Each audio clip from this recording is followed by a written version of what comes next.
बिस्मिल्लाहिर्रहमानिर्रहीम अस्सलामु अलैकुम वरहमतुल्लाहि वबरकातुहू। इस वक्त एक्सरसाइज हम कर रहे हैं और इसका सेक्शन ए है हमारे पास। मल्टीपल चॉइस क्वेश्चंस हैं, एमसीक्यूज़ हैं आपके पास ये। और देखिए जो पूरा लेक्चर डिलीवर किए हैं मैंने अभी तक आपको सारे के सारे, उसमें भी बताएं मैंने आपको कि कौन कौन से सवाल इम्पोर्टेंट हो सकते हैं एंट्री टेस्ट के हवाले से। वो वर्ड टू वर्ड जो पढ़ा रहा हूँ मैं आपको, लेक्चर दे रहा हूँ, उसका मेन टारगेट ये है कि यहाँ पे समझ में आना ज़रूरी है। अभी फर्स्ट ईयर के अंदर ये सब्जेक्ट पेपर मेहनत करेंगे अच्छे हो जाएंगे इंशाल्लाह आप लोगों के। लेकिन आगे जाके आपको एंट्री टेस्ट देना है, मेडिकल का भी कुछ लोगों को देना है, इंजीनियरिंग का भी। तो ये जो वर्ड टू वर्ड पढ़ाया जाता है, याद रखिए उसका मकसद यही होता है कि आपको क्लियर हो जाए कि क्या वर्ड दिया हुआ है स्पेसिफिक आपके लिए। तो वो जो एंट्री टेस्ट होगा उसके अंदर क्या करेंगे, वो जो स्पेसिफिक वर्ड होगा उसी से पूछेंगे। उस वक्त अगर किसी को स्पेसिफिक वर्ड याद नहीं होगा तो कंफ्यूज होकर गलत कर देगा उसको। तो ये वर्ड टू वर्ड पढ़ाने का मकसद यही है। हालांकि मुझे बहुत डिफ़िकल्टी हो जाती है कि उसको वर्ड टू वर्ड उसकी मीनिंग को समझाने की कोशिश करने के अंदर, लेकिन फिर भी मैं कोशिश करता हूँ आपको, ताकि आपको फ़ायदा हो इससे। Let's see now. अब हम यहाँ पे आगे बढ़ते हैं, फर्दर बढ़ते हैं। चैप्टर पूरा हो चुका है हमारा, एमसीक्यूज़ हैं और इसके हम न्यूमेरिकल सॉल्व करेंगे। ठीक है, तो आज हमारे पास जो टास्क है हमारे पास, वो सिर्फ और सिर्फ हमारे पास एमसीक्यूज़ का है। 20 एमसीक्यूज़ दिए हुए होते हैं यहाँ पे। तो कहता है कि पहला कहता है the respective number of the significant figures of the numbers this and this. ये 3 डिजिट दे रहा है, 3 हमारे पास फिगर्स दे रहा है, 3 रिजल्ट दे रहा है हमारे पास। कहता है बताइए इनके अंदर कितने कितने सिग्निफिकेंट होंगे। जो पहला वाला है उसका पहला रिजल्ट हो सकता है, दूसरे वाले का दूसरा हो सकता है, तीसरे वाले का तीसरा हो सकता है, रिस्पेक्टिवली। ठीक है, तो रिस्पेक्टिवली नंबर दे रखे हैं हमारे पास यहाँ पे। तो जो पहले का पहला नंबर होगा, अब ये कौन सा होगा वो आप चेक कर सकते हैं इसको। अब मैं तो यहाँ पे इजीली समझ सकता हूँ, हमने रूल पढ़ा था यहाँ पे, अगर कोई ज़ीरो आ रहा है इन बिटवीन द नंबर्स तो वो ज़ीरो काउंट होगा। ठीक है जी, तो 1 2 3 4 5, तो पहला तो 5 है। देखो 5 इसमें भी आता है, इसमें भी आता है, इसमें भी आता है, ये तो कैंसिल हो गया, डिस्कार्ड हो गया, 3 बचे आपके पास। ठीक है जी। उसके बाद कहता है दूसरा नंबर जो है ये वाला, ये कितने इसमें सिग्निफिकेंट है, इसमें 1 2 3 4 5 नज़र आ रहे हैं वैसे, लेकिन हम जानते हैं कि जो डेसिमल के अंदर हो या डेसिमल में रकम हो हमारे पास, और उसके लेफ्ट साइड के ऊपर जितने भी ज़ीरो होंगे वो काउंट नहीं होंगे। तो कितने सिग्निफिकेंट यहाँ पे 1 इसमें भी आ रहा है, 1 इसमें भी आ रहा है, इसमें नहीं आ रहा। ठीक है जी, तो ये भी डिस्कार्ड होगा, 2 डिस्कार्ड हो गए, बचे ये 2 आपके पास। ठीक है, तो पहले 2 इनमें मैच कर रहे हैं, दूसरा मैच नहीं कर रहा। अब यहाँ पे अगर गौर करें 2.1 इंटू 10⁻³ है, इसका मतलब पॉइंट को यहाँ से 3 डिजिट ले जाएंगे। एक तो ये खुद है, 2 ज़ीरो और लगा देंगे, फिर पॉइंट आ जाएगा। तो क्या होगा कि ये लेफ्ट साइड पे 0 हो जाएंगे, तो काउंट 2 ही डिजिट होंगे। तो इसका मतलब आंसर आपका ए आएगा इसका।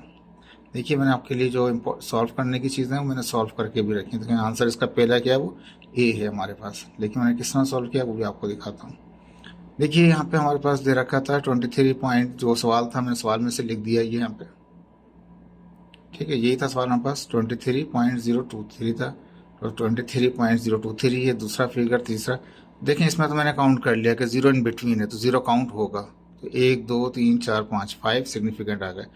लेफ्ट साइड पे जितने भी 0 हैं और कोई डिजिट है ही नहीं बीच में, इन बिटवीन नहीं है उसके, यहाँ तो बीच में था, वहाँ बीच में कुछ भी नहीं है, उसका मतलब ये काउंट नहीं होंगे, 0 1 काउंट होगा। ए के डिजिट है 3 सिर्फ सिग्निफिकेंट। यहाँ पे 2.1 10⁻³ था, तो इसको मैंने पॉइंट को शिफ्ट कर दिया, यहाँ से लेके आ गया यहाँ पर। कितना डिजिट है, 3 का है, तो एक तो खुद 2 हो गया, 2 ज़ीरो लगा के यहाँ लेके आ गए। कितने भी 0 लगाते हैं लेकिन रकम सारे में कोई भी 0 काउंट नहीं होगा, डिजिट सिर्फ 2 ही काउंट होंगे, तो 2 सिग्निफिकेंट है। तो आंसर क्या हो गया, 512 ये आंसर 1 है हमारे पास।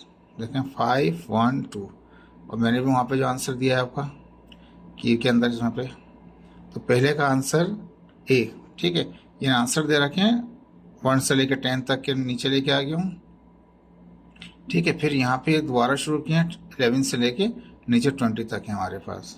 ठीक है, अब पहला जो आंसर आया आपके पास याद रख लीजिए वो ए है आपके पास। क्वेश्चन नंबर 2 में आते हैं, which among the following is the supplementary unit. हमने जो यूनिट्स पढ़े थे, लेक्चर देख सकते हैं पीछे जाके आप लोग, तो उस लेक्चर के अंदर जो हमारे पास बेसिक यूनिट थे वो हमारे पास 7 दे रखे थे। उसमें टाइम भी आता था, मास भी आता था, लिमिनिसिटी भी आता था हमारे पास। इसका मतलब ये तो बेसिक हैं। सप्लीमेंट्री सॉलिड ही है, ये तीनों के तीनों बेसिक में आते हैं। सप्लीमेंट्री के अंदर सॉलिड एंगल आते हैं हमारे पास। ठीक है जी, तो इसका आंसर क्या हो गया, सी हो गया। देख लीजिए वहाँ पे क्या मार्क किया हमने, दूसरे का आंसर सी मार्क किया है हमने। ठीक है, आगे चलते हैं। Which is the unit of solid angle, कहता है सॉलिड एंगल का यूनिट क्या होगा, सेकंड, चेजिंग सेकंड। तो टाइम का होता है, मास हो गया, कैंडिला लिमिनियस का होता है हमारे पास, ठीक है। तो स्टे रेडियन कहलाएगा हमारे पास, स्टेडियन कहलाएगा हमारे पास, ठीक है, स्टेडियन। ठीक है, ये कौन सा स्टेडियन है हमारे पास, सॉलिड एंगल का जो यूनिट होता है स्टेडियन होता है हमारे पास, ठीक है। ये आंसर हमने दिया इसका बी। देखिए वहाँ पे हमने क्या मार्क किया हुआ है, तो यहाँ पे बी मार्क कर रखा है तीसरे का हमने। ठीक है, चौथे सवाल पे आते हैं। कहता है a student measure the length of a road, एक रोड को एक बच्चे ने, एक स्टूडेंट ने पैमाइश की है, मेजरमेंट की है, एंड रोड इट 3.50 सेंटीमीटर। उसने कहा कि जो उसकी मेजरमेंट आएगी 3.5 सेंटीमीटर आएगी। Which instrument did he use to measure it, कहता है कौन सा इंस्ट्रूमेंट उसने इस्तेमाल किया होगा जो इसकी ये लेंथ आई है। देखिए इसके पास एक मीटर स्केल है, ठीक है, एक वर्नियर कैलिपर है, एक स्क्रू गेज है, दो स्क्रू गेज दिखा रहा है। एक का जो सर्कुलर स्केल है वो 100 डिवीजन का है और एक सर्कुलर स्केल कितने का है, वो 50 डिवीजन का है। ये दोनों को मैंने डिस्कस किया था आपको जब मैंने लेक्चर डिलीवर किए थे, ठीक है, वहाँ से भी आप देख सकते हैं दोबारा। अब यहाँ कहने का मकसद ये है कि ये डिवीजनों को कुछ भी नहीं करना कि आप यहाँ से लिस्ट काउंट निकालें या इसके लिस्ट काउंट निकालें या इसका लिस्ट काउंट निकालें, वो नहीं करना है, सिंपल सा अंडरस्टूड कर लें। मीटर स्केल जो होता है वो एक्यूरेसी नहीं देता, उसके लिए हमें वर्नियर कैलिपर इस्तेमाल करना पड़ता है लेंथ के अंदर, ठीक है। तो लेंथ मीटर से ही मालूम कर सकते हैं, वर्नियर कैलिपर से ही मालूम कर सकते हैं। स्क्रू गेज जो होता है ना, उसकी एक लिमिट होती है, उसकी जो लिमिट है वो एमएम के अंदर कितनी 25-30 एमएम तक को क्या कहते हैं वो मार्क कर सकते हैं, यानी कि 2.5 सेंटीमीटर तक को वो मेजर कर सकता है। यहाँ पे 2.5 नहीं है, यहाँ पे 3.50 है, वो उसकी रेंज से बाहर जा चुका है। तो नॉर्मल आते हैं स्टूडेंट के लिए, किसके लिए, स्टूडेंट के लिए, स्टडी के लिए, ठीक है। तो स्टूडेंट की स्टडी के लिए जो आते हैं हमारे पास, उनके अंदर जो रेंज होती है 2.5 तक की होती है, 3.5 उनकी रेंज से बाउंड हो गया। दूसरी चीज़ ये कि जो स्क्रू गेज होता है, याद रखिए ये हमारे पास स्मॉल लेंथ के लिए होता है, स्मॉल लेंथ और डायमीटर के लिए होता है, थिकनेस के लिए, ठीक है। यहाँ पे वर्नियर कैलिपर थिकनेस के लिए भी होता है और लेंथ के लिए भी होता है, और मीटर स्केल जो होता है वो लेंथ के होता है लेकिन एक्यूरेसी उसकी लेस होती है, ठीक है। तो ये जो मेजरमेंट की गई है ये बी से की गई है, वर्नियर कैलिपर से की गई है। दूसरी चीज़ ये लेंथ है, लेंथ को हम स्मॉल लेंथ को कर सकते हैं स्क्रू गेज से, ठीक है, और वर्नियर कैलिपर को लेंथ भी मालूम कर सकते हैं और थिकनेस भी मालूम कर सकते हैं, लेकिन रेंज ज़्यादा हो। 3.5 को किससे करेगा, वर्नियर कैलिपर यूज़ करेगा बच्चा वहाँ पर। इसका आंसर मैंने रखा है बी, क्वेश्चन नंबर 4 का बी, 4 का मैंने आंसर दिया है बी, ठीक है जी। कहता है the quantity having the same unit in all system of a unit is, तो ये थोड़ा ऑप्शन आगे कर दिया है, हालांकि ए बी सी डी। तो कहता है कि कौन से ये यूनिट ऐसे हैं जो हर सिस्टम के अंदर सेम रहते हैं। देखें, मास है तो पाउंड हो जाएगा, लेंथ है तो फुट हो जाएगा, टेम्परेचर है तो फ़ारेनहाइट है, केल्विन है, और डिग्री सेंटीग्रेड है हमारे पास, तो ये मुख्तलिफ हो जाएंगे। टाइम एक ऐसी चीज़ है जो तमाम यूनिटों में, तमाम सिस्टमों के यूनिटों के अंदर सेम रहता है, सेकंड रहता है, चाहे MKS हो, चाहे CGS हो, चाहे SI हो, टाइम आपका कांस्टेंट होता है। आंसर क्या हो गया इसका, बी हो गया 5वें का। देखिए 5वें का आंसर हमने यहाँ पे मार्क किया है, क्वेश्चन नंबर 5 का आंसर बी मार्क किया हमने, तो टाइम इसका आंसर है। एक्यूरेसी रिप्रेजेंट, एक्यूरेसी किस चीज़ को रिप्रेजेंट करती है, repeatability of measurement with an instrument, जी नहीं, बिल्कुल भी नहीं। रिपीटेबिलिटी जो होती है हमारे पास, जो रिपीट करते हैं, रिप्रोडक्शन कर रहे होते हैं मेजरमेंट की, रिप्रोड्यूस कर रहे होते हैं रिजल्ट को, तो वो प्रिसाइज यानी कि प्रिसिशन कहलाता है हमारे पास वो, ठीक है, तो वो आ जाएगा प्रिसिशन के अंदर। लेकिन यहाँ पे तो एक्यूरेसी मालूम कर रहा है, तो एक्यूरेसी के लिए रिपीट नहीं करना पड़ता, ठीक है, बार बार प्रैक्टिकल नहीं करना पड़ता। जब बार बार प्रैक्टिकल करते हैं वो प्रिसिशन में आता है, वो एक्यूरेसी में नहीं आता, ठीक है। तो ये तो आंसर कैंसिल हो गया। आंसर बी में देखते हैं, how close a measurement is to be a true value, कहते हैं ट्रू वैल्यू जो एक्चुअल वैल्यू उसके कितना क्लोज है, right, this is answer, B इसका आंसर है आपके पास।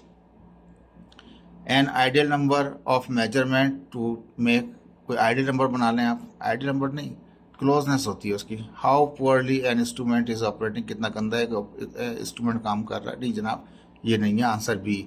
How close is the true value, ये लेक्चर में भी मैंने आपको फोकस देके उसको जोर देके बताई थी बातें।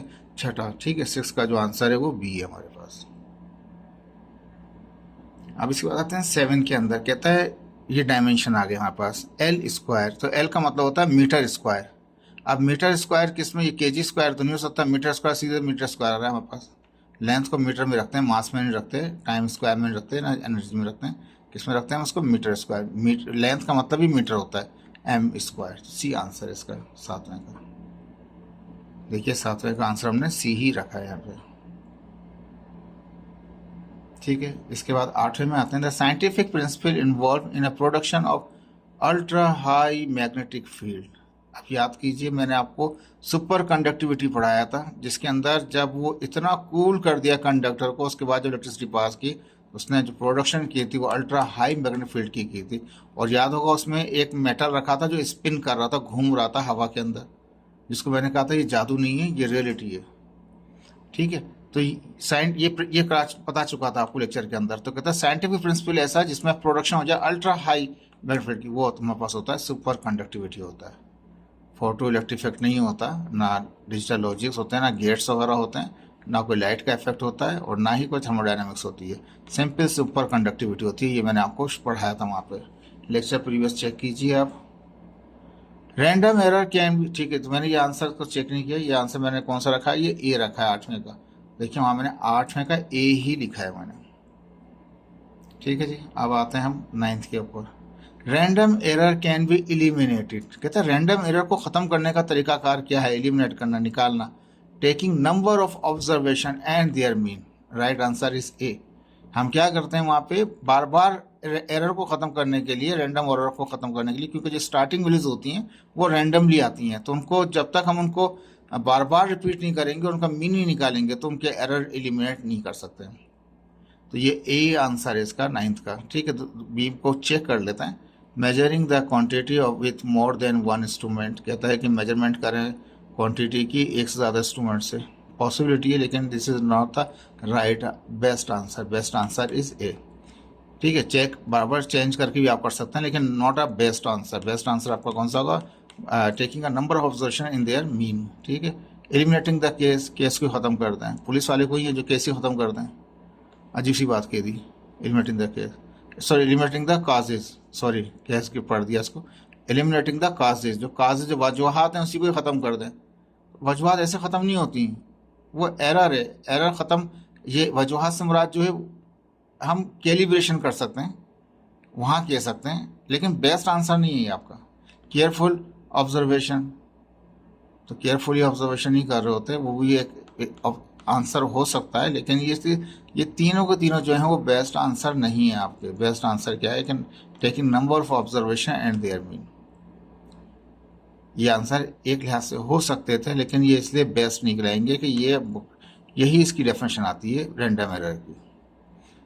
इंस्ट्रूमेंट चेंज भी कर सकते हैं आप, जो काज हैं उसको भी हटा सकते हैं, कैलिब्रेट भी कर सकते हैं, केयरफुल भी बड़े अच्छी तरीके से ऑब्जर्व कर सकते हैं, ये कह सकते हैं, लेकिन ये बेस्ट आंसर नहीं है। बेस्ट आंसर आपका ए ही आएगा।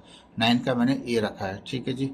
9 देखते हैं, 9 में मैंने ए ही रखा है, ठीक है जी, ठीक है। क्योंकि रैंडम एरर में ऑब्जर्वेशन जो होती हैं, टेकिंग द ऑब्जर्वेशन से मुराद रिपीटेशन हो रही होती है, रिपीट कर रहे होते हैं बार बार उसको, एक ही एक्सपेरिमेंट को बार बार कर रहे होते हैं।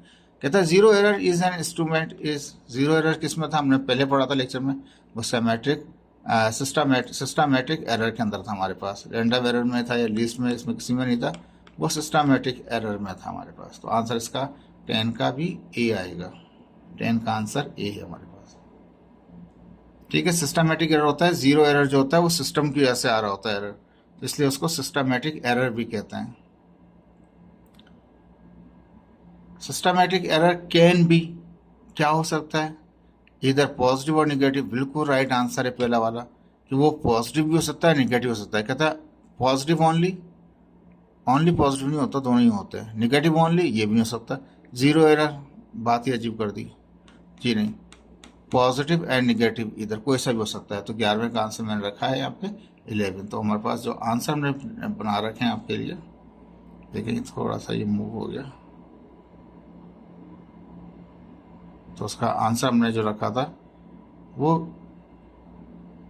11वें का ए आंसर है। ठीक है, तो 11वें का आंसर ए रखा है हमने यहाँ पे। अब कहता है 12 के अंदर 12 के अंदर कहता है यहाँ पे, ठीक है, तो हमारा जो आंसर था 11 का वो ए था हमारे पास। क्वेश्चन नंबर 12 में कहता है इसका, कहता है इंटरप्लानेटरी डिस्टेंस आर मेजर्ड इन, किसमें हम यानी कि प्लानेट से दूसरे प्लानेट तक का जो फासला है वो मेजरमेंट किसमें करते हैं, मेगा मीटर में। दुनिया में तो नहीं बैठे हुए भाई साहब के, दुनिया में ही कर रहे हैं मेजरमेंट, किलोमीटर में। अभी हैदराबाद से कराची, कराची से सक्कर तो नहीं जा रहे हम। वाट पावर को कहते हैं, जी नहीं, answer is the c, light year. आप देखते हैं सुनते हैं न्यूज़ के अंदर जो मेजरमेंट होती है प्लानिटरी डिस्टेंस की, जो यूनिवर्स के अंदर डिस्टेंस मेजर किए जाते हैं स्टार्स के या दूसरी जगहों के, जो सबसे करीब तरीन स्टार जो पाया जाता है दुनिया के, हमारी दुनिया से जो करीब पड़ता है वो 4.2 लाइट ईयर का होता है हमारे पास। तो ये जब प्लानिटरी डिस्टेंस चेक करेंगे तो वो लाइट ईयर होगा, यानी कि 12वें का आंसर क्या होगा आपके पास, सी होगा। ठीक है जी, तो 12 का आंसर क्या हमारे पास है, वो सी रखा हुआ है हमने। ठीक है जी, इसके बाद आता है 13, कहता है कि एम एल टी, एम मास होता है, एल लेंथ होती है, टी टाइम होता है, is the dimensional formula of what. Strain का है, फोर्स का है, डिस्प्लेसमेंट का है, प्रेशर का है।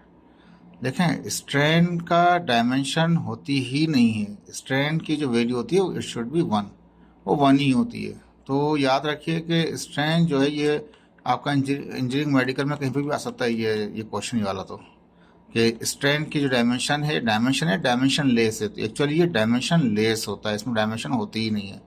ठीक है, फोर्स का भी चेक कर लेंगे। डिस्प्लेसमेंट को हम जानते हैं, डिस्प्लेसमेंट में सिर्फ एक ही डायरेक्शन होती है, डिस्प्लेसमेंट लेंथ होती है।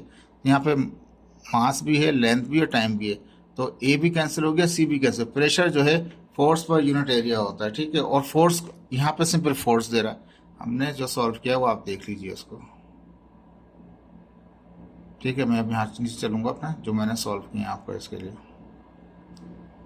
अब मैंने पहले फोर्स को चेक किया।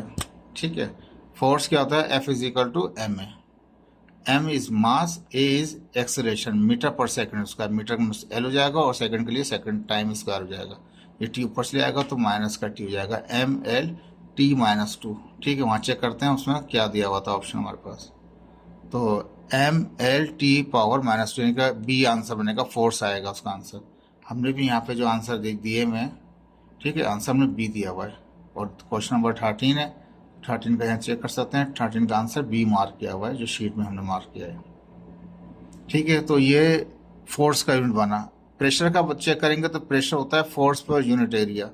ठीक है, तो ये तो आना ही आना है, तो एरिया भी आ जाएगा, एरिया भी आ जाएगा तो जाहिर बात है एरिया के अंदर लेंथ आ जाएंगी, यहाँ पास लेंथ एंड विड्थ आ जाएगा। वो एक लेंथ को काट देगा, ये लेंथ जो होगी ये माइनस में हो जाएगी, उसका मतलब ये नहीं बन, प्रेशर भी नहीं बन सकता इसका, सिर्फ फोर्स ही इसका आंसर है। ठीक है, फोर्स का ये बनता है, अभी चेक करके दिखाया मैंने आपको। और force per unit area is called the pressure. तो एरिया यानी फोर्स को डिवाइड कर रहे हैं एरिया से, तो एरिया का मतलब क्या है, लेंथ इनटू विड्थ। तो जो एक लेंथ है वो इस लेंथ को कैंसिल कर देगी, फोर्स वाली इस लेंथ को, तो लेंथ ऊपर जाके माइनस की हो जाएगी। अगर यहाँ -1 होता, पावर एल की पावर -1 होती तो फिर फोर्स नहीं होता, फिर प्रेशर होता। एग्जाम में अगर इसको -1 कर दें पेपर में, एनुअल पेपर में, एम एल पावर -1 -2, तो इसका मतलब ये फोर्स नहीं होगा, फिर आंसर क्या होगा, प्रेशर होगा। गलती नहीं समझिएगा इसको कि पेपर में प्रिंटिंग मिस्टेक हो गई, प्रिंटिंग मिस्टेक नहीं है, ये प्रेशर बन जाएगा फिर वो। तो आप प्रैक्टिस करके देख लीजिएगा, मैंने पहले लेक्चर में सब ये करा रखे हैं आपको डायमेंशंस।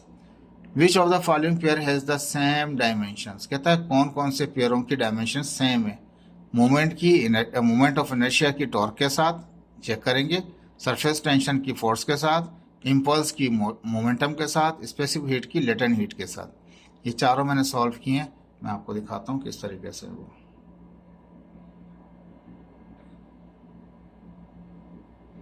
अब इसका पहला वाला जिसमें मोमेंट ऑफ इनर्शिया को टॉर्क के साथ कैलकुलेट। मोमेंट ऑफ इनर्शिया का फार्मूला पहले भी पढ़ाया था आपको, डायमेंशंस कराई थी मैंने उसमें, टॉर्क की भी कराई थी आपको। वो होता है मास इंटू डिस्टेंस स्क्वायर, और टॉर्क होता है force into displacement, arm movement, ठीक है ना। तो अब यहाँ पे क्या, ये मास जो होगा वो मीटर में, मास को कैपिटल एम से रखते हैं, डिस्टेंस को एल करते हैं, स्क्वायर तो स्क्वायर हो जाएगा। फोर्स बराबर होता है f is equal to m a, यानी कि फोर्स की जगह में ये रख दूँ एम ए, एम का मतलब क्या है मास, और ए का मतलब क्या है मीटर पर second, length upon T square. D यहाँ पे कर दिया मैंने, आगे डी क्या होता है वो भी लेंथ होती है। अब यहाँ पे दोनों मल्टीप्लाई करेंगे ये, ठीक है, तो एम एल पर 2 हो जाएगा, स्क्वायर तो स्क्वायर रहेगा। यहाँ पे क्या है एम है, एम अपनी जगह पे एल इंटू एल क्या होगा, एल स्क्वायर हो जाएगा। टी या प्लस का था नीचे, ऊपर जाके माइनस का हो जाएगा। तो देखिए एम आ रहा है, एम आ रहा है, T L square, L square, T minus, यहाँ टी नहीं है, इसका मतलब ये तो नहीं है, पहला आंसर तो नहीं है आपका, ठीक है। डायमेंशन भी बनानी आ गई आपको, और आंसर भी चेक कर लिया, पहला आंसर नहीं है। कहता है सरफेस टेंशन और फोर्स, फोर्स तो एफ यू होता है। अब सरफेस टेंशन क्या होता है, जो पानी के ऊपर लिक्विड में हमने पढ़ा था, ऊपर से जो इनवर्टली फोर्स लग रही होती है किसी भी सरफेस लिक्विड के ऊपर, that is called the surface tension. Force पर एरिया नहीं, तो फोर्स पर लेंथ होता है, वो फोर्स पर यूनिट लेंथ होता है, फोर्स पर यूनिट एरिया नहीं है, ठीक है। तो फोर्स क्या है, एम ए, तो वहाँ पे भी फोर्स एम ए है, पर यहाँ लेंथ का इजाफा है। देखते अंदाजा हो रहा है यहाँ फोर्स का बराबर हो सकता है, ये जब ये खुद बराबर हो सकता है कि डायमेंशन बराबर नहीं हो सकती, फिर भी चेक कर लेते हैं। एम जो हमारे पास है वो एम कैपिटल एम में होता है, ठीक है। ये जो एल है ये नीचे कर दिया। ये जो ए था, ए क्या होता है मीटर पर second square, metre means length और सेकंड मीन्स टी स्क्वायर। यहाँ पे एम मीन्स मास और ए मीन्स लेंथ, मीटर पर सेकंड, मीटर का एल और सेकंड का टी स्क्वायर। एल से एल कट गया, यहाँ क्या बचा, एम बचा, टी ऊपर चला गया, टी माइनस 2 हो गया। यहाँ पे एम है, एल है और टी माइनस 2 है, तो एम तो मौजूद है, टी माइनस 2 मौजूद है, लेकिन एल नहीं है, ये बराबर नहीं है, ठीक है। बी भी नहीं है आंसर उसका। सी देखते हैं, इम्पल्स और मोमेंटम क्या है। इम्पल्स होती है बराबर होती है, जो पल्स होती है इम्पल्स जिसको कहते हैं, वो फोर्स इनटू टाइम होता है, कितने फोर्स लगा रहे हैं इतने टाइम के साथ मिला के, मल्टीप्लिकेशन जो दोनों की होती है इम्पल्स कहलाती है। मोमेंटम क्या होता है, मास इनटू वेलोसिटी की मल्टीप्लिकेशन होती है। अब फोर्स बराबर होता है एम ए के, टाइम को छोटा टी किया, बड़ा टी नहीं लिखा, छोटा टी लिखा, मास एम वेलोसिटी वी, ठीक है। अब मास जो होता है वो कैपिटल एम होता है, एक्सेशन क्या होता है मीटर पर सेकंड, मीटर के लिए मैंने एल और सेकंड के लिए टी स्क्वायर, या आगे टाइम है ये, ठीक है ना।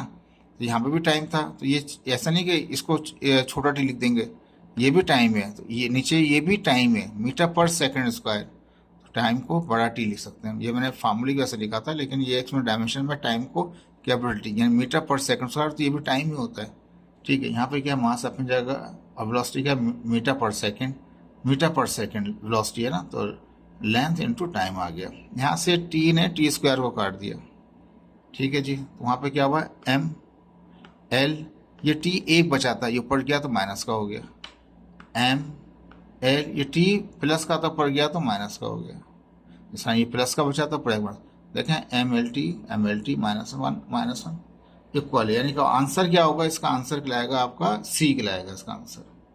लेकिन डी भी चेक कर लें, स्पेसिफिक हीट क्या है और लेटेंट हीट क्या होता है। स्पेसिफिक हीट क्या होती है, वही जो यानी कि हीट रिक्वायर्ड होती है हमें वहाँ पे उसका टेम्परेचर बढ़ाने के लिए, किसी भी 1 kg मास का 1 केल्विन डिग्री सेंटीग्रेड तक, 1 डिग्री केल्विन तक, ठीक है, टेम्परेचर के साथ। लेटेंट हीट में क्या होता है, वो स्टेट ही चेंज कर देता है, वो जितनी हीट जरूरत पड़ेगी उसका स्टेट चेंज कर दे, तो हीट डिवाइड बाय टाइम वो मास होता है हमारे पास। यहाँ भी मास होता है, लेकिन यहाँ पे टेम्परेचर होता है, क्योंकि टेम्परेचर बढ़ाने की बात हो रही है, यहाँ पे उसकी स्टेट ही चेंज कर रहे होते हैं हम। इसको जब आएगा टॉपिक पढ़ेंगे इसको और समझाएंगे अच्छी तरह से आपको। ये जब चैप्टर ख़त्म हो जाएगा तो मैं आपको क्या कहते हैं केमिस्ट्री स्टार्ट करूँगा, अब ज़्यादा फोकस नहीं करेंगे इसके ऊपर, जो सवाल जवाब हैं उसको हम एंड में देखेंगे, बाद में टाइमली इसको बनाएंगे। हीट जो होता है, जो हीट ज़रूरत पड़ती है वर्क डन को भी कन्वर्ट, जितना वर्क डन हो उसको हीट भी कहते हैं। वो हीट जो कुछ काम कराए ये भी कह सकते हैं। हीट के लिए हम वर्क डन इस्तेमाल करते हैं कि जितना वर्क करे वो, मास अपनी जगह टाइम अपनी जगह। यहाँ भी हीट किया वर्क डन अपॉन मास, तो देखते अंदाजा हो गया था कि इसमें टेम्परेचर रेट है तो केल्विन आ जाएगा, यहाँ पे केल्विन आएगा नहीं, बराबर हो ही नहीं सकते। लेकिन फिर भी मैंने एक डेरिवेशन दिखा दी ताकि आपको फ्यूचर के अंदर ईजी हो जाए आपको, क्योंकि बुक ने दिया है तो आपको समझ में आना चाहिए। अब वर्क बराबर होता है फोर्स इंटू डिस्प्लेसमेंट के, मास अपनी जगह टेम्परेचर अपनी जगह, वर्क बराबर यहाँ पे फोर्स डिस्प्लेसमेंट अपॉन मास हो गया, ठीक है जी। अब फोर्स क्या होता है वो एम ए के बराबर होता है, डी अपनी जगह, मास एम है, टेम्परेचर को छोटा टी कर दिया समझाने के लिए, एफ इजिकल टू एम है, डिस्प्लेसमेंट मास को एम कर दिया। अब डायमेंशंस में आ जाए, मास है तो मास हो जाएगा, नीचे वाला मास है तो वो मास कैंसिल भी कर सकते थे आप, यहाँ भी कर, मैंने सिर्फ दिखा दिया कि एक टर्म इसमें मास किस तरह से नजर आ रहा है आपको, ठीक है ना। तो एम, ये भी एम है, एक्सप्रेशन क्या होगा, लेंथ पर टाइम स्क्वायर मीटर पर सेकंड स्क्वायर, ठीक है। ये टेम्परेचर नहीं था, ये सॉरी वो ये हमारे पास टाइम नहीं था, ये क्या था, ये टेम्परेचर था। टेम्परेचर का जो यूनिट होता है वो केल्विन होता है हमारे पास। डिस्प्लेसमेंट क्या है, वो एल है। ये तो यहाँ पे एम की जगह एम की जगह एम हो गया। एक्सलेशन होता है मीटर पर सेकंड स्क्वायर, तो L over T square. Displacement L है हमारे पास। काटने को काट सकते थे, मैं काट नहीं रहा ताकि मैं दिखाना चाहता हूँ आपको इसको जीरो की फॉर्म के अंदर। ये एम था, ये एम ऊपर जाएगा तो ये एल प्लस का, तो ऊपर जाके ये एम हो गया माइनस का। ये एल इंटू एल क्या हो गया, एल स्क्वायर हो गया। टी स्क्वायर नीचे प्लस का तो ऊपर जाके माइनस का हो गया। केल्विन जो था प्लस का तो ऊपर जाके माइनस का हो गया। यहाँ पे ये एम अपनी जगह पर नीचे वाला जो एम था ये प्लस का तो ऊपर जाके ये हो गया माइनस का। L into L, L square हो गया। टी स्क्वायर ये प्लस का तो ऊपर जाके माइनस का हो गया। अब मैंने क्या, एम में से एम गया तो एम यानी कि पावर इसकी 1 है, 1 माइनस 1 क्या होगा 0, एम पावर 0, यानी कि मास है ही नहीं, किसी की पावर 0 कर दो, इट शुड बी 1, वो 1 के बराबर जाता है, होना चाहिए, ठीक है। तो क्या हो गया, ये 1 हो जाएगा। लेकिन इसको मैंने दिखाया कि बाज़ का डायमेंशन में दिखा देते हैं पावर 0 करके, तो इसलिए मैंने उसको दिखा दिया आपको। एल स्क्वायर है और टी -2 है, के -1 है। यहाँ पे क्या 1 में से 1 गया तो 0 ही हो जाएगा, ठीक है। कैंसिल भी कर सकते हैं, आपको 1 लिखना चाहें, ना लिखना चाहें तो ना लिखें आप। ये टी स्क्वायर ये बराबर नहीं है, क्यों कि ये चीज़ें तो सेम हो रही हैं लेकिन केल्विन ऐड हुआ है, ये भी आंसर नहीं है। तो इसका आंसर हमने जो रखा था वो आंसर सी रखा था, ठीक है। ऊपर देख लेते हैं, ये सवाल हमारे पास था, ये सवाल 14 था, इसका आंसर क्या हमारे पास सी है इसका, ठीक है। मैं सवाल की तरफ चलते हैं। 14 का आंसर क्या कहलाएगा, वो सी कहलाएगा, इम्पल्स एंड मोमेंटम। सी 14 का आंसर, जिसमें डायमेंशन दोनों की सेम होंगी, बाकियों की हमने चेक किया कोई सेम नहीं आ रही, ठीक है जी। क्वेश्चन नंबर 15 में आया डिपेंडेंट वेरिएबल इज, हाँ ये दो चीज़ें बताई थी, बहुत गौर से जोर दे दे के पढ़ाया था मैंने आपको, इंडिपेंडेंट और डिपेंडेंट वेरिएबल। डिपेंडेंट वेरिएबल जो होता है वो इफेक्ट होता है, और इंडिपेंडेंट वेरिएबल वो काज होता है जिसकी वजह से चीज़ चेंज हो रही होती है। तो सिर्फ ये आंसर ए होने से रहा, ए होता है किसके लिए होता है, ए हमने चेक किया था, वो स्पेसिफिक होता है इंडिपेंडेंट के लिए, तो ए कैंसिल हो गया। रीज़न की तो कोई बात ही नहीं है, अजीब सा दे दिया ऑप्शन। दोनों को मिला के दे रहा है तो ज़ाहिर बात है वो एक इक्वेशन होनी चाहिए, अलग से होनी चाहिए, ये नहीं है। वो सिर्फ डिपेंडेंट वेरिएबल डिपेंड करता है किस पे, इफेक्ट को, जो होता है वो इफेक्ट होता है। Dependent variable is a effect. Answer क्या होगा, 15 का बी आएगा। 15 का आंसर मैंने बी ही रखा है, ठीक है जनाब। अब 16 पे चलते हैं। कहता है ग्राफ इज, क्या लाइन होती है, ग्राफ लाइन भी होती है। ग्राफ क्या कर्व होता है, ग्राफ कर्व भी होता है। पॉलिनोमियल होती है, जी हाँ, पॉलिनोमियल को भी शो करता है ग्राफ, क्वाड्रेटिक को भी शो करता है, लीनियर को भी शो करता है, नॉन लीनियर को भी शो करता है। लेकिन दीज आर द सिर्फ पार्शियल आंसर। जो इसका बेस्ट आंसर है, it is a visual representation. तो graph is a visual representation. ये आंसर क्या कहलाएगा, इसका सी कहलाएगा। 16 का आंसर मैंने रखा है यहाँ पे सी रखा है, 16 का आंसर सी रखा है, ठीक है। इसके बाद 18, 19, 20 या क्या लास्ट आ रहे हैं, ठीक है। तो 16 का आंसर क्या रखा है, सी रखा है। 17 कहता है the magnitude of the difference between the individual measurement and the true value of the quantity is called. कहता है डिफरेंस होता है ना, इट इज एब्सोल्यूट एरर होता है वो, ठीक है। परसेंटेज एरर क्या होता है, जब एब्सोल्यूट एरर को मल्टीप्लाई बाय 100 कर दें तो वो बन जाता है परसेंटेज एरर। तो यानी कि ये आंसर तो होने से नन ऑफ द दीज, ये तो वैसे ही नहीं है। सी इसलिए नहीं होगा कि absolute error he is the right answer, उसमें डिफरेंस निकालते हैं तो वो एब्सोल्यूट एरर होता है। लेकिन मल्टीप्लाई कर दें एब्सोल्यूट एरर को तो 100 से, तो परसेंटेज आ जाती है, तो ये कैंसिल होगा। रिलेटिव एरर क्या होता है, रिलेटिव एरर ऐसा होता है जब एब्सोल्यूट एरर को डिवाइड करें उसकी मेजर्ड वैल्यू के साथ, उसके ट्रू वैल्यू के साथ, जब उसको डिवाइड करें तो आता है रिलेटिव एरर। तो रिलेटिव एरर डिवाइड की एक फॉर्म है, जब डिवाइड कर रहे होते हैं एब्सोल्यूट को ट्रू वैल्यू के साथ या मेजर्ड वैल्यू के साथ कह लें आप, जब डिवाइड कर रहे होते हैं वहाँ पे वैल्यू शो हो रही होती है उसकी, सॉरी ट्रू नहीं कीजिएगा, मेजर्ड कीजिएगा, जो मेजर वैल्यू आ रही होती है उसके साथ डिवाइड करते हैं तो वो आता है एब्सोल्यूट एरर आता है। सॉरी, जब डिवाइड करते हैं मेजरमेंट को किसके साथ, एब्सोल्यूट एरर के साथ, तो रिलेटिव एरर आता है। एब्सोल्यूट एरर जो होता है वो सिर्फ डिफरेंस होता है एक मेजरमेंट हमने की और एक ट्रू वैल्यू के दरमियान का जो डिफरेंस है, ये डिफरेंस होता है। Absolute error is the difference between the measured value to the true value. यानी ट्रू वैल्यू जो है, जो एक्चुअल वैल्यू, टारगेटेड वैल्यू है, उससे जो हमारी आई है, हमारे पास जो वैल्यू आई है, उसका डिफरेंस एब्सोल्यूट एरर कहलाता है। इसी एब्सोल्यूट एरर को मल्टीप्लाई बाय 100 करेंगे तो बन जाएगा परसेंटेज एरर। तो ये वो तो मल्टीप्लाई की बात नहीं कर रहे, डिफरेंस की बात कर रहा है। रिलेटिव एरर वो होता है जब एब्सोल्यूट एरर को डिवाइड कर दें मेजर्ड वैल्यू के साथ, तो वो कहलाता है रिलेटिव एरर कहलाता है। तो ये भी आंसर नहीं है, आंसर इज ए। 17 का आंसर हमारे पास ए, 17 का आंसर हमने ए रखा है। ठीक है जनाब। इसके बाद आ जाएं 18 पे। कहता है बाय डायमेंशनल होमोजेनिटी। ठीक है जी। डायमेंशनल होमोजेनिटी में क्या करते हैं हम एड और सेपरेट दो काम करते हैं। क्या करते हैं, उसमें पढ़ा था टॉपिक के अंदर, एड और सेपरेट दोनों ही काम करते हैं। मल्टीप्लाई डिवाइड भी वहां पे देखा था हमने, लेकिन एड और सेपरेट का देखा था हमने डायमेंशनल होमोजेनिटी के अंदर। वी कैन एड और separate similar physical quantities. Quantities अगर फिजिकल क्वांटिटीज सिमिलर होंगी तभी आप एड सेपरेट कर सकते हैं, अगर वो सिमिलर नहीं है तो वो नहीं कर सकते। Answer, right answer is A. B और सी डी में क्या कहता है, वी कैन सेपरेट सिमिलर, हम सेपरेट कर सकते हैं सिमिलर क्वांटिटीज को। मैंने कहा ना, एक ही काम नहीं करते सेपरेट करने का, दोनों ही काम करते हैं हम काम, एड और सेपरेट का, लेकिन सिमिलर क्वांटिटीज के साथ, सिमिलर फिजिकल क्वांटिटीज के साथ। यहाँ बी में कहता है कि हम सिर्फ सेपरेट कर सकते हैं, we can separate. Single answer best answer नहीं है आपका, क्योंकि ये एक काम तो नहीं करते। सी में कहता है वी कैन एड और सेपरेट एनी फिजिकल, एनी नहीं जनाब, सिमिलर है वो, तो एनी फिजिकल नहीं होता, वो सिमिलर फिजिकल होता है। आंसर ए है आपका, सी भी कैंसिल हो गया। We can add similar physical, हाँ तो सिमिलर एड तो करते हैं, लेकिन दो एड सिमिलर फिजिकल क्वांटिटी भी एड भी करते हैं और सेपरेट भी सिमिलर करते हैं, तो दोनों का जो बेस्ट आंसर बनेगा, वी कैन एड और सेपरेट सिमिलर फिजिकल क्वांटिटीज ए। 18 का हमारे पास आंसर है ए। ठीक है, 18 का हमने आंसर ए रखा है। ठीक है जी। इसके बाद आता है 19, कहता है length, breadth, height of a rectangular block of wood for measured with length इतनी आती है, विड्थ इतनी है, हाइट इतनी है। तो ये मेजर्ड वैल्यू है और ये इसकी अनसर्टेनिटी है। ये मेजर्ड वैल्यू है, जो प्लस माइनस है वो अनसर्टेनिटी है। ये मेजर्ड वैल्यू है, ये इसकी अनसर्टेनिटी है। आंसर क्या दे रहा है, और कुछ नहीं बोल रहा, सवाल में कुछ भी नहीं बोल रहा, आंसर दे रहा है सिर्फ ए बी सी डी, और वो परसेंटेज में दे रहा है।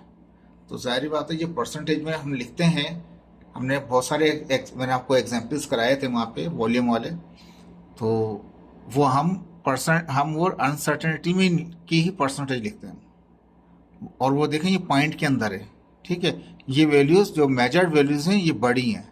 जब वॉल्यूम निकाल, 3 साइड है ना, वॉल्यूम निकालेंगे तो तीनों का वॉल्यूम मिलके एक बड़ी रकम आ जाएगा, वो पॉइंट की रकम नहीं आएगी। ये भी चीज़ हमें रखें। तो ये जो है अनसर्टेनिटी, यानी कि ये अनसर्टेनिटी, ये अनसर्टेनिटी, ये, इन तीनों को इस्तेमाल करेंगे। फिर टोटल जो निकलेगी उसको हर एक की उसको प्लस कर लेंगे परसेंटेज को, तो वो क्या होगा, टोटल आंसर आ जाएगा। देखते हैं मैंने कितना सॉल्व किया, वो देख लीजिए आप।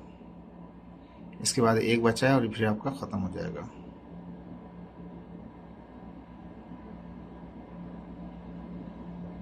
देखिए सवाल ही लिख दिया मैंने यहाँ पे, लेंथ ये दे रखी है, ब्रीथ ये दे रखी है, हाइट ही दे रखी है। हम मेजर्ड वैल्यू पर नहीं जा रहे, हम उसकी अनसर्टेनिटी को जा रहे हैं, क्योंकि आंसर उसके परसेंटेज में दे रखा है। अब क्या किया, परसेंटेज निकाल रहे हैं पहले किसकी, अनसर्टेनिटी की। लेंथ की ये अनसर्टेनिटी है ना, अनसर्टेनिटी की परसेंटेज लेंथ में कितनी है, तो लेंथ की अनसर्टेनिटी ये है, ब्रीथ की अनसर्टेनिटी ये है, हाइट की अनसर्टेनिटी, तीनों की निकालेंगे अनसर्टेनिटी परसेंटेज।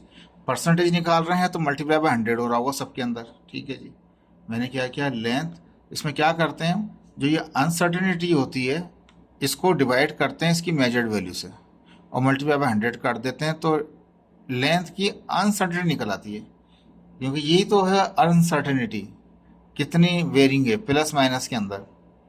तो हमने क्या, लेंथ के अंदर लेंथ लिखी, जो लेंथ दे रखी थी कितनी थी, 0.2, सेंटीमीटर, तो 0.02 और उसकी मेजर वैल्यू कितनी है 12.13, तो मेजर वैल्यू 12.13 से डिवाइड किया, मल्टीप्लाई 100 कर दिए। आंसर जो हमारे पास आया ये 0.1648 आया। ठीक है, इस तरह ब्रीथ में निकालेंगे तो ये इसकी अनसर्टेनिटी है, इसको डिवाइड कर देंगे इसकी मेजर्ड वैल्यू से, तो अनसर्टेनिटी को डिवाइड किया, मैंने मल्टीप्लाई बाय 100 कर दिया, तो क्या है 0.1225 आ गया। इस तरह हाइट की निकालेंगे तो हाइट की अनसर्टेनिटी ये है 0.01, इसको डिवाइड करेंगे इसकी मेजर्ड वैल्यू से, मल्टीप्लाई बाय 100 कर देंगे, तो ये तीसरा भी निकल आएगा। इसकी हमने अनसर्टेनिटी ऊपर रखी, इसकी मेजर वैल्यू नीचे रखी, मल्टीप्लाई बाय 100 कर दिया, डिवाइड मल्टीप्लाई किया, आंसर आ गया 0.2890 आ गया। अब सवाल के मुताबिक क्या करना है, जो आंसर दे रखे हैं वो अनसर्टेनिटी के दे रखी है टोटल, ठीक है, इंडिविजुअल नहीं टोटल है वो हमारे पास, तो तीनों को जमा करेंगे हम, तो तीनों अनसर्टेनिटी इन वॉल्यूम, वो अनसर्टेनिटी किस में थी, एक अनसर्टेनिटी थी लेंथ की, एक किसकी थी ब्रीथ की, एक हाइट की थी। ठीक है, अब वॉल्यूम की, वॉल्यूम में तीनों आ जाएंगे, तो वॉल्यूम में जब वॉल्यूम निकालते हैं तो मल्टीप्लाई करते हैं, ठीक है, और जब उनकी अनसर्टेनिटी को निकाल रहे होते हैं वॉल्यूम की तो वो ऐड करते हैं।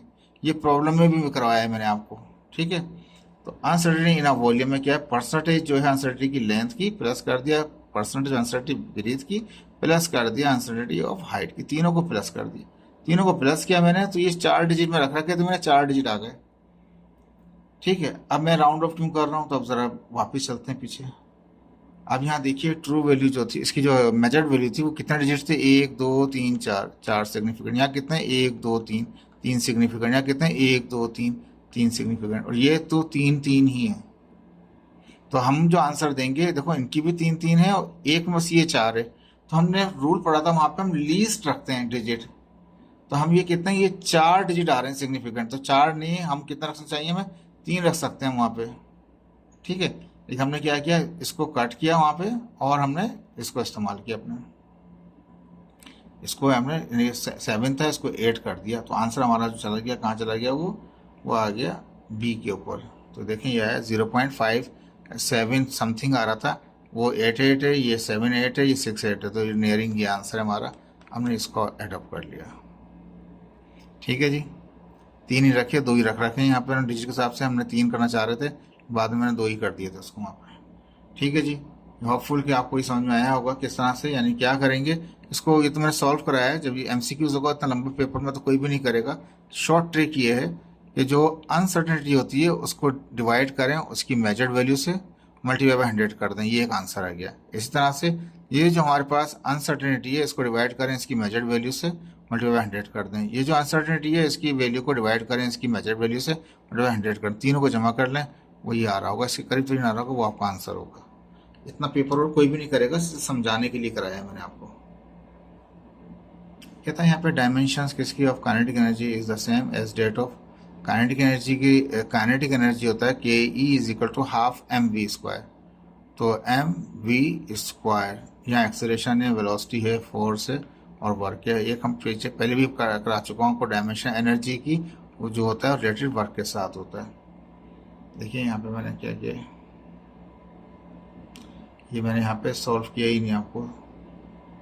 ठीक है, आप ऐसा कर सकते हैं, इसका आंसर आएगा हमारे पास, वर्क आ जाएगा।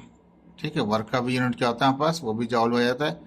ठीक है ना, और वहाँ पे भी वो भी ये हाफ एम वी स्क्वायर हो जाएगा, यहाँ पास क्या फोर्स इंटू डिस्प्लेसमेंट हो जाएगा, फोर्स इंटू डिस्प्लेसमेंट से डायमेंशन निकालें, kinetic energy half M V square से निकालें, हाफ आएगा, जो हाफ जो होगा उसका वो अपनी जगह रहेगा, लेकिन it is the proportional dimension less constant कहलाता है वो, हाफ जो होगा उसका हाफ, काइनेटिक एनर्जी का फॉर्मूला होता है हाफ एम वी स्क्वायर, तो जो हाफ है ये कहीं पे भी यूज़ नहीं होगा, इसको कैलकुलेट नहीं करेंगे हम, डायमेंशन के अंदर जो इस तरह के कांस्टेंट आते हैं ये कांस्टेंट कहलाते हैं, डायमेंशन लेस कांस्टेंट कहलाते हैं, तो हम जो बाकी बचेगा डायमेंशन होंगे उन्हीं को इस्तेमाल करेंगे। तो एक्सेलरेशन वेलोसिटी आता नहीं है, फोर्स भी नहीं आता, वर्क आ जाएगा हमारे पास, इसका जो आंसर होगा इसका आंसर सी आएगा हमारे पास।